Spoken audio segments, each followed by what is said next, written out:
Tasavvur qiling, dunyo 2026-yilda yashayotgan bir paytda bir mamlakat hali ham 2018-yilda. Bu yerda soat millari quyosh chiqishi bilan noldan boshlanadi. Bu Efiopiya, Afrikaning hech qachon taslim bo'lmagan yagona qal'asi. Uni ko'pchilik insoniyat beshigi deb ham ataydi.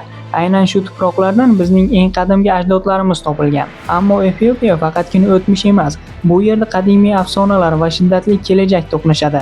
Ko'pchilik uni Shimoliy Koreya kabi yopiq deb o'ylaydi. Haqiqatda esa u dunyo uchun ochiq, ammo o'z qonun-qoidalariga ega. Internet ba'zan jim bo'lib qolishi mumkin, ammo xalqning ovozi hamisha baland bo'ladi. Bu nazorat va erkinlik o'rtasidagi nozik muvozanat hisoblanadi. Siz ichayotgan tonggi qahva uning vatani aynan shu yer. Kaffa hududi.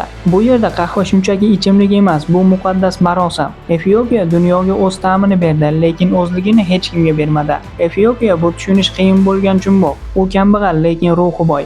U qadimiy, lekin hali ham barchani hayratga solib kelmoqda. Siz bu sirli olamga kirishga tayyormisiz? Unda obuna bo'ling.